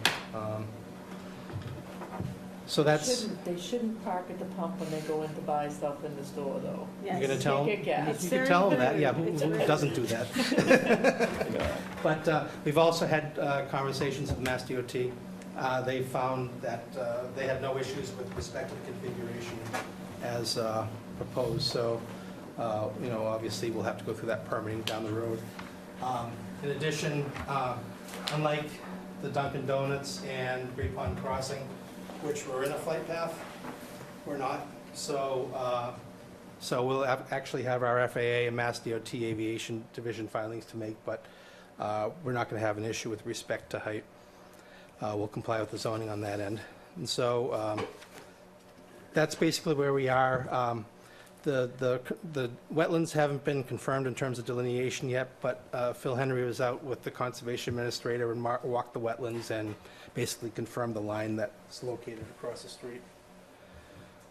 So from a process standpoint, we're probably thinking about a concurrent filing with the Planning Board, the Zoning Board of Appeals, and Concom, just because there are so many things going on. I think it makes sense. Are you outside of the conservation one? Well, yeah, you know what, we may have to file an ORAD or an NRAD, Okay. and in just which to case, if Confirm the line. otherwise, we'll have a land disturbance permit requirement if we're not subject to Concom jurisdiction. No, under, yeah, so under site plan review, that is covered, so. Yeah, so, regardless, we'll have to comply with the DEP stormwater standards for higher pollutant Right. level loads and so on, because this is a sensitive site, and it's obviously a sensitive site, and we're mindful of that. And in speaking with Jennifer, because the 100-foot buffer does not extend on site, it does stay within the right of way, but there are gonna be some driveway and curb improvements. She just recommended to file an RDA. Okay. So that should be fine. Well, thank you for coming in and giving us a heads up in advance. It's always helpful to do that. I mean, I think, you hit it, John, you've done enough of these, you know the things that we're going to ask, the questions we're going to ask, and, it's a lot of aesthetics, the in and outs, how does the property function, and so at least we got an understanding broadly of what you're trying to do, so thank you for that. Sure. John? Go ahead. Did ask a question? Yeah, go ahead. And I echo the thank you to give us the heads up. So, I'm just looking at an aerial here, map view, and it looks like the property's roughly 500 feet from the shoreline of the drinking water supply. Right. So, in addition to the aesthetics and the architecture and the traffic management, as you've said, if you were doing this today, you couldn't do this. Right. Because it's not allowed to have fuel storage tanks that close to the drinking water supply. Right. So, in addition to those other factors, the architecture, the driving in and out, are there other mitigations that Cumberland takes into account in critical areas near drinking water? Yeah, I mean, we've done some permitting in close proximity to drinking water areas. We're outside the Zone A of the drinking water supply for the lake, but certainly we're well within the watershed protection district. Sometimes what Cumberland Farms will do is they'll have provide a third-party evaluation of the tanks and the systems to provide the board with a little more comfort as to all the leak prevention and detection measures that are customarily involved in a facility of this nature. In addition, because of the proximity to the lake, there might be some additional protections on stormwater in the lake, which are really mandated by the state stormwater policy, And the which is DEP incorporated. would be in charge of the taking out of the tanks and overseeing the cleanup and everything, right? Because that's just Right. as crucial as Right. putting Yeah, in. right. I mean, the Yes. cleanup of those old, okay, so they Right. would be, you'd have inspectors What we can and, come to you for the next meeting with is, it sounds like kind of multifaceted on the environment, something for touching to the existing condition and how that'll be managed with DEP. And then like John mentioned, we use a third-party engineering firm that's not on the project, not doing any of the work, but is a expert in petroleum engineering that sometimes towns retain the company or others. And what he can do is not only with what we're designing, but what, to your point about additional measures of protection, we can add. One idea on that we'll have in this site is we call them liquid level alarms, meaning in addition to everything being double walled and insoluble to petroleum, there's actually an alarm system that if there is any sort of moisture, meaning there's possibly a crack and something getting out, it signifies an alarm and shuts down the system. Have you done any investigation of the existing storage units to see if there's been any pollution that might not be detected above ground but could be below ground? We've done a phase 1, phase 2, and geotechnical borings on the site. Sorry, those are different environmental tests as far as doing both code research and drilling and boring and pulling soil and the stratification off the site. So.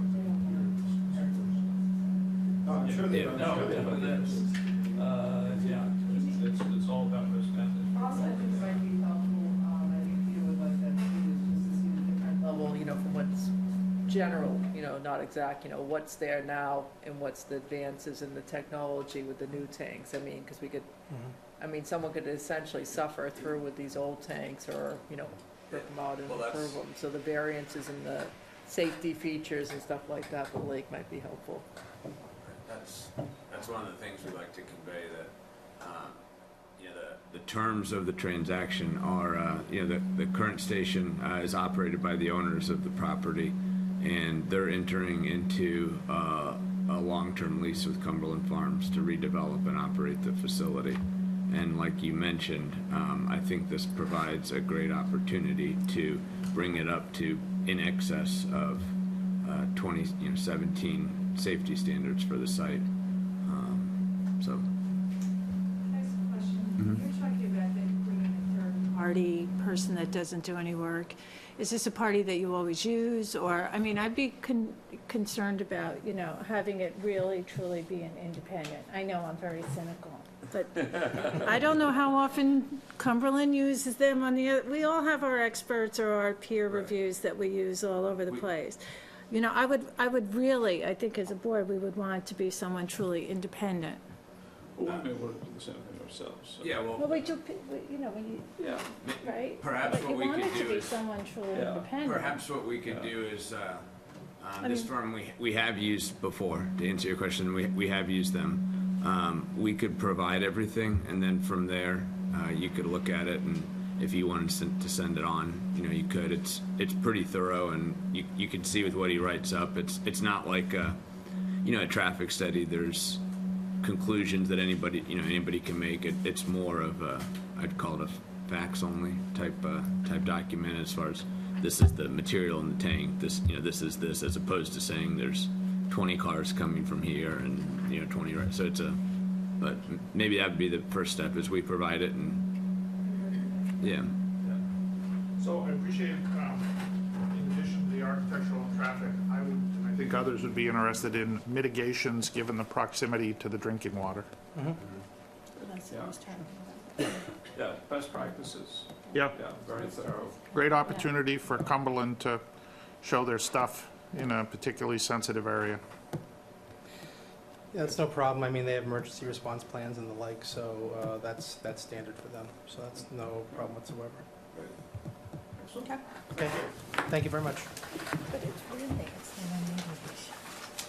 Look, I totally get the idea that new equipment is going to have more confidence than old equipment.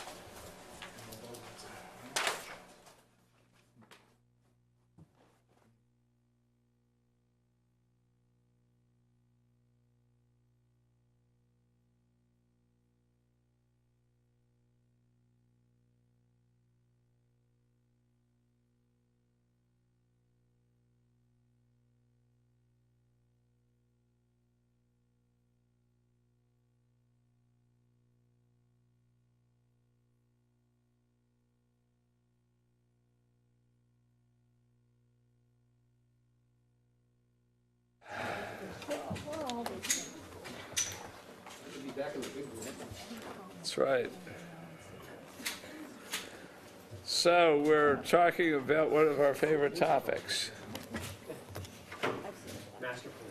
Oh, I forgot to bring it with me. I had a copy of a bunch of the things from the last master plan I found in my basement. We have room down in the archives? Yeah. And I think I even have stuff someplace in the attic from like the one before that and the one before that, so. And then you have to go to Henry Fink to find out what the stuff is, so. So what's going on? Well, I'm here, I guess, answer any questions. I know the issue was brought up at the last meeting, a little bit about getting some feedback or a better understanding of the master plan committee process. Is that right? I mean, we raised what I thought was a reasonable issue of that, and from a governance perspective, the planning board has a sort of a statutory role in this process, and that it sounded like that there was not supposed to be a member of the planning board on this committee, that it was all going to be citizens, and then we got a note from the town manager being properly chastised for our indiscretion. So, I mean, I think it was a follow-up with our meeting, John, with yourself, the two of us, and Andrew Mailer, town manager. I think it's pretty straightforward. It's statutorily, this is a planning board function. It's whatever you purview or the pleasure of the planning board. I think when we talked about it, I don't want to overthink it, really comes down to what does the planning board see and want for, I think, assistance in this. If the master plan committee is a steering committee, then that's far more involved, and you'd be ceding some authority over the process to a steering committee. I don't think that was ever the intent. I think both the town manager and myself felt this was more of an advisory committee to help kind of do some of the legwork for the planning board, and you just serve that function. That being said, I think from the last planning board process, master planning process, we had a 7-member committee. We talked about that. None of them, I believe at the time, were on any boards, and brought certain expertise or experience to the table, which is another thing we touched upon, which was widening and including more of the community in this process.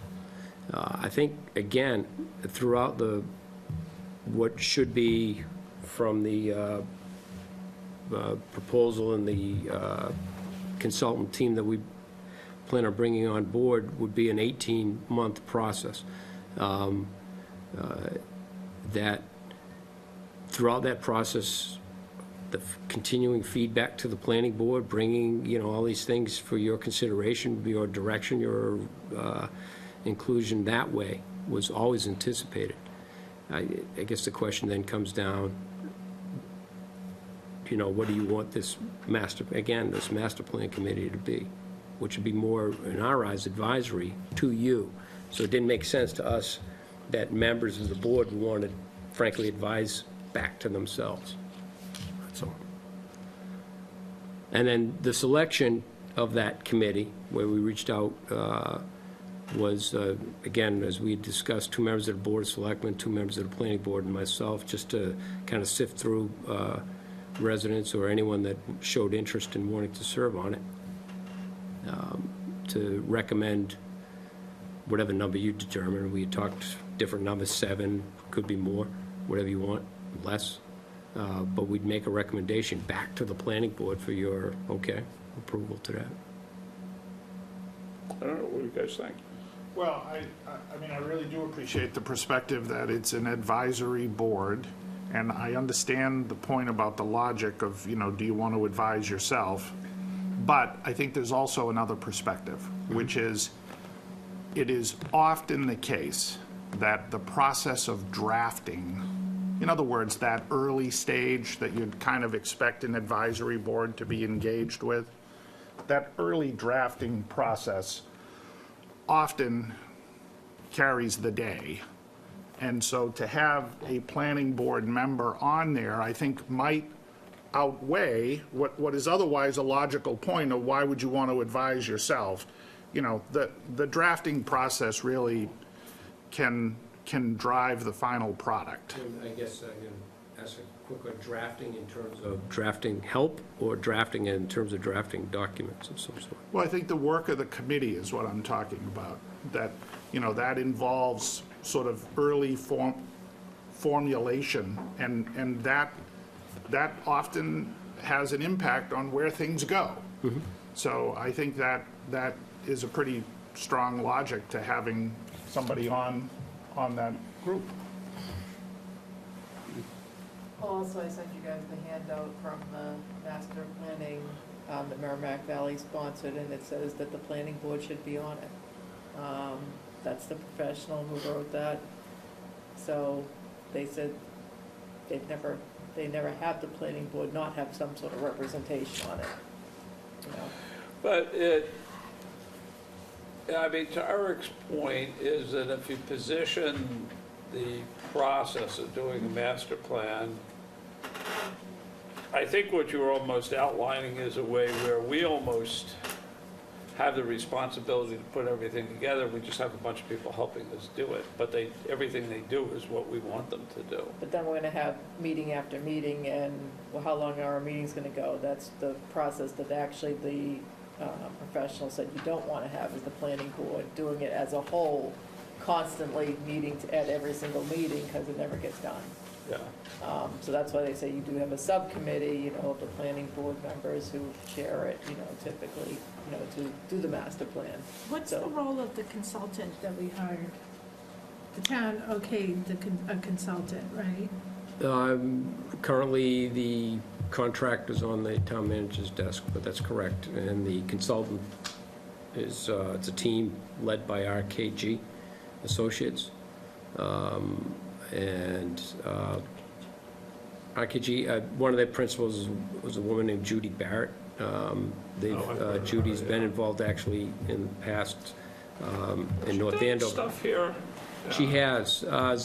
My understanding is they were involved, at least Judy was, in the prior master planning process. There was a limited amount of, I think, consultant services that that committee or the planning board at that time asked for.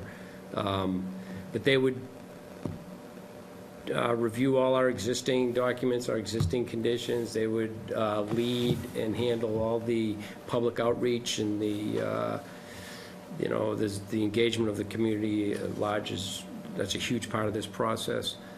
Feasibility, economics, you name it. They bring everything to the table, and they really sort of give all that expertise that the planning board and the town is after in terms of focusing the effort. Eric, in all due respect, it sounds to me like we're responsible, but we're not hiring the consultant, nor have we had anything to do with setting the scope of work for the consultant. Well, I will say that we certainly drafted the RFP, went out and did the process. This hasn't been a surprise. We got that approval, and we came and talked about that last year. We got approval at the town meeting. We said we'd be doing all that. A draft of the RFP was provided to the chairman at one point. To Pete's point, Yeah. I mean, a lot of the direction is set by the RFP and the scope of work. I think the RFPs are pretty much consistent when you go out and you look at everyone's RFP when they go out for a master planning process in the Commonwealth. You could grab a bunch of them, which is what I did. They're all going to be basically They're all the same. basically the same, because statutorily you have an obligation. I believe there are like 9 areas that you have to pick up. So in terms of that part of it, the RFP was pretty straightforward. And now, going forward, what you want them to focus on, what they're going to bring back to you. Again, the Commonwealth locks in certain areas that the master plan has to touch upon. So it is, and I'll do, I guess, it was a pretty straightforward exercise.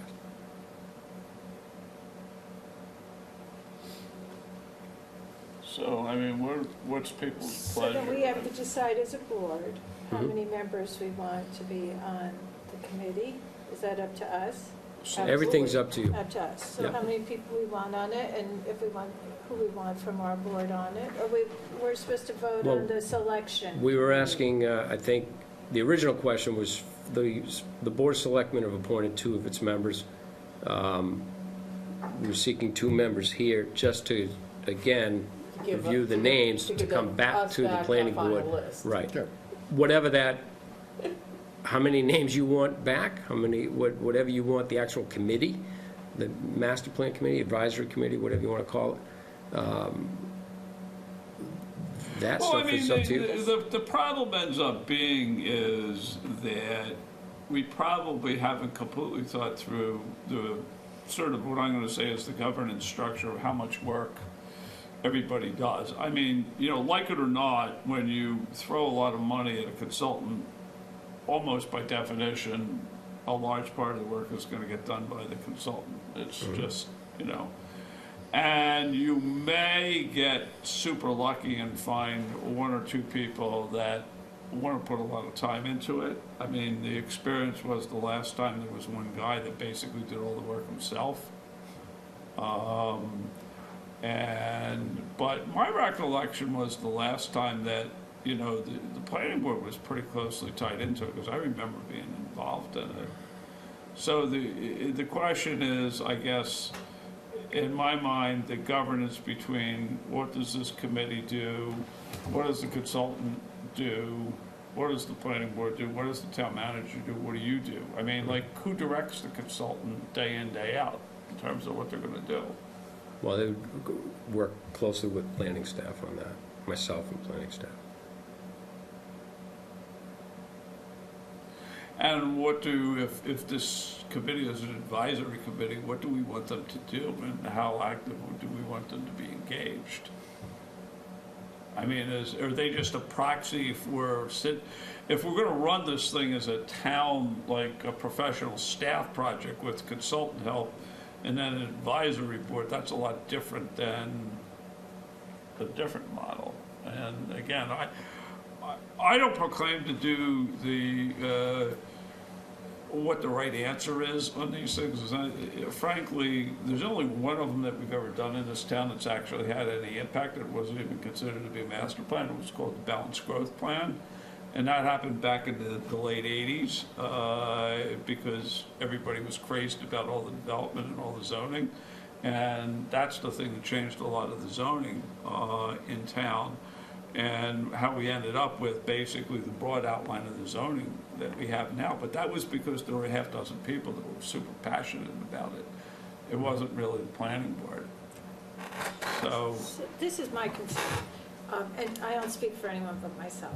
But, so we have this consultant, and we're gonna do a master plan, but we've not had some kind of concept as to what we want the consultant to reach out to the public for. I mean, are we looking for public input as to what we want the corridor to look like, 125, 114? Well, you're gonna- Like, I'm so confused as to, like, but it's like, what do you want your schools to be? What do you want? Right, It's but- everything. It covers everything. right, but how are we going to accomplish this? I mean, and this is what I don't understand, that, okay, we're gonna have an appointment committee, but how, Well, I mean, the way I've seen it in the past is, the Are you way I gonna think s- they is did Jean it the gonna say last something? time is that they had,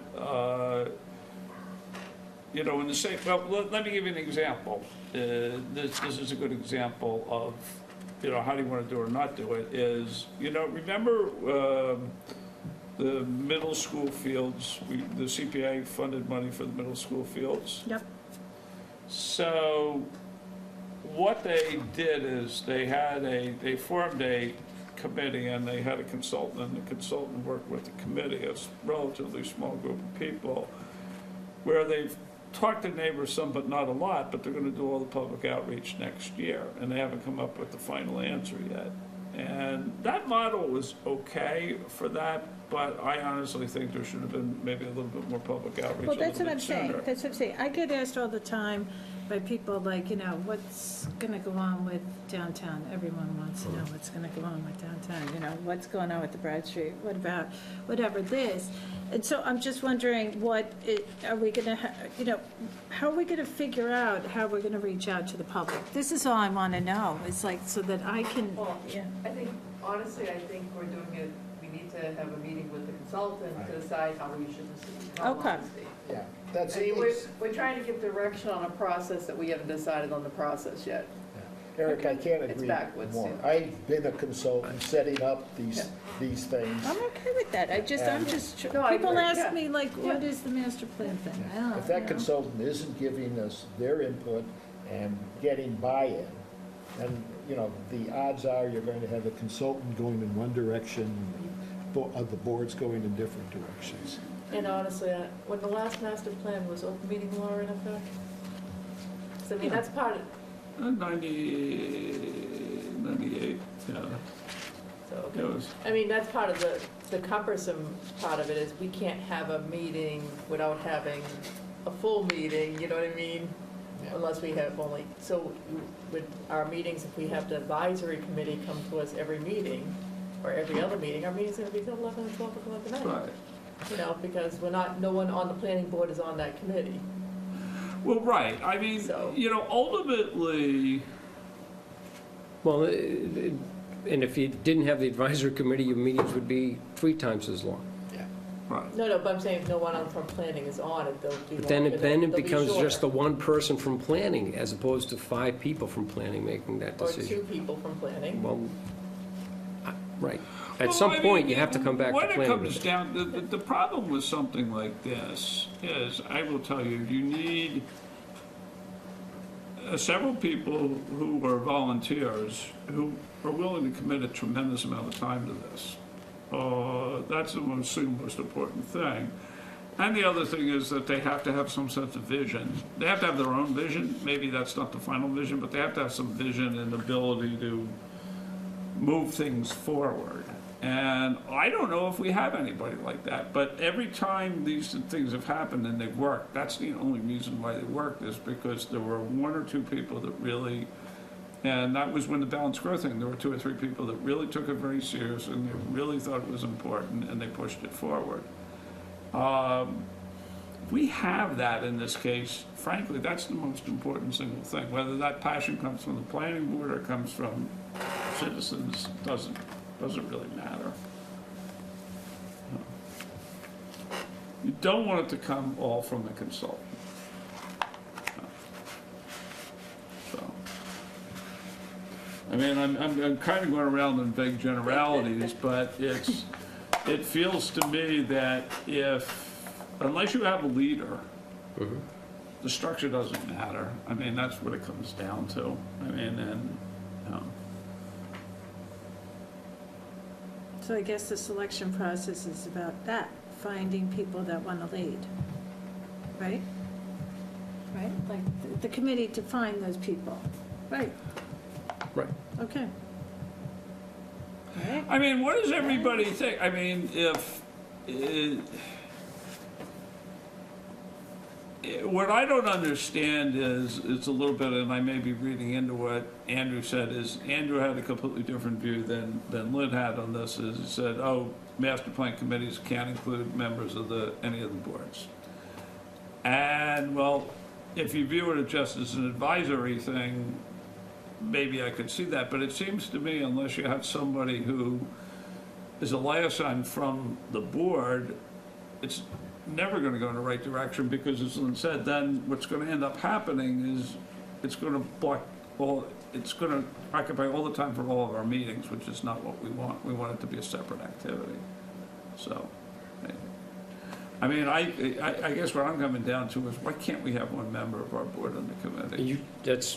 You certainly can. Again, it's your call. I felt we were directed that we. No, I think sort of- we I mean, it was talked more about than it. pointed. It was, how could you be so stupid not to do what you're supposed to do? So, didn't get that at all. I think it was, just, Yeah. again, a strong recommendation, but it's a recommendation from experience and recommendation from, I think, what our discussion was and what the role would have been of, or should be of this advisory committee. And that ultimately, again, it's the planning board that will be making all the final decisions. At the end of the day, it's simply the master plan gets, you guys approve it or you don't. Right, but so what point, before we have the selection committee, do we decide how many members we want on the board, on this committee that they're going to pick? We didn't. That was, I think. No, I'm saying, when do you want us to do this? Whenever you want. You could do that next meeting, this meeting, I don't, all we asked at this point was for 2 members to serve on the selection of that advisory committee. But what's the point in having a selection committee unless we know what we want in the end result? Right. And You fully need a expected that goal. you'd give that direction, right. Wouldn't your advise and the skill sets that you interview it would be somewhat fluid? If you No, say we're saying 7, how maybe many it's 12 once members? you see the candidates. I mean, it's based on who's in front of you and who you interview, and I think the number can be somewhat fluid until you know who. Yeah, I think the number can be some fluid. We would just, as I said, for me, it's how's the, I don't have a problem with the concept of a advisory committee, but I want to understand the roles and responsibilities of all the groups and how they engage. And I do agree with Lynn, is the advantage of having somebody from the planning board to participate in the ongoing process keeps it away from all of our regular meetings. But at the end of the day, I would assume, though, the other 4 members of the board would want some say along the process as well. Oh, yeah, but we wouldn't spend 2 hours every meeting. Right. It would be that Update. the member that would participate would be the one. Every committee that in the town, that every single process, they always have a member from that board on a subcommittee. I mean, so this is something new that we've never seen in town before, that no member from the selectmen wouldn't give that authority completely over something under their purview without having somebody represent the Well, I selectmen. would say, again, the last time, No, not on the master plan, I'm just saying, I wasn't around the last time the master plan was done, maybe there was no funding, they couldn't get it, maybe there was nobody interested in the planning board in doing the work, I don't know. John said participation was sometimes a problem, getting people who are willing to put the time in. But I've never had a committee that a board oversees not have representation. I've never seen it. In any corporate, any business, any town structure. I've never seen it before, so, I mean, I don't want to read 500 pages at the end of documentation and materials and vote on it, or get meeting updates of hundreds of materials. So I guess my takeaway is 2 things that's coming back from this. One is we would like to have participation on that committee that does that, and I do think we have to pin down the overall governance of the roles and responsibility of all the different groups. It's not completely clear to me what that would be. I think all fixable, does anybody have a problem? Let's say we get to participate on the committee, as ex officio participation, to participate in the process of selecting citizen members for the committee. I mean, I don't think anybody would have a problem with that, right? Which is what we were asked to originally, is the selection committee is having 2 people. But I Well, think bring the back question- names. But then the question that I posed is that, say we want Lynn on the committee, the actual committee, can she be on the selection committee too, or do you need 2 different people on the selection committee? Why don't we keep it as a sort of, what I'm going to say, if it's an advisory committee, you make it a board of, I don't care if it's 7 or 9 members of citizens, but you have 1 or 2 ex officio members on top of that. Right. You just have automatically somebody from the planning board. Okay. Yeah. Right. And, good with that. And honestly, I believe there should be 1 person from the selectmen on it too. yeah. They're funding it, they're voted in, you know, Yeah. we're not, we're appointed, I believe. You know, that's the standard that the consultant provided in these training meetings, so, Yeah. I mean, honestly, I think she goes to a list of the people they say on it. I mean, I don't think we should exclude citizens, but if we can get people from these boards that want to do it, I mean, why should they be excluded when they know a lot of this part? Just say we're not going to take anybody who's on a board, already sitting on a board, I think, who may have experience. I don't know. I don't think we have to say that, right? If we just say we want a certain number. Well, and whoever exactly, but wants I to think that, I think participate. it was generally portrayed that we were going to exclude people who are sitting on boards. other That's the boards. impression I had. So why don't we say, who would like to be on the selection committee? Well, I mean. I'll be on the selection committee, I don't want to be, Yeah. yeah. Well, I mean, the selection, how we were saying is the conflict having someone on the selection committee and making a That's what I'm recommendation asking. to the No, board. but we make it ex officio. I That's think my what point. John, It's- Okay, I think so John has it's- solved that issue. Okay, Yeah. I understand, so then, Yeah, I'll do that. yeah. yeah, Do it. okay, good. So you have your two, but we still want to talk about governance. But I think you understand. I that they- believe we should have two ex officio. I think Peter can give a different portrayal of different aspects of the town versus me, and I think we should have two. He's actually volunteered. Then if one person's not there, there's still representation. It takes a little bit of the heavy lifting off of one person. Yeah. Not one. So I think we should make two from planning. Okay, that would be our preference, so, you got enough, Eric? I got Be enough. Does that- I don't persuasive, know I'm if, does that sure, with the require a vote boss. or anything? I don't Yeah. know. So, What do we have to vote? Does that require a vote It or would be anything? nice to meet the I don't think consultant. so. I, Right, you well, wanna again, I ask will certainly share the consultants, Actually, John, I'd like to follow up on. once the Dave's contract's thought signed. here. what, Is it allowable or possible or practical to have on the planning board agenda for one of our upcoming meetings some type of interaction with the consultant? To say what, you know, what's your thinking, what's your process? I believe that one of the first things is, well, until the contract's signed, I'm trying to hold off a little bit. I will say that in one of their first, where is it? Phase one, first meetings, kickoff meeting with North Andover Planning Board, that's another meeting. 3 meetings with town staff, that's what they were gonna do. But Usually, though, before you hire a consultant, you milk them for as much information as possible. Okay, we haven't got the contract signed.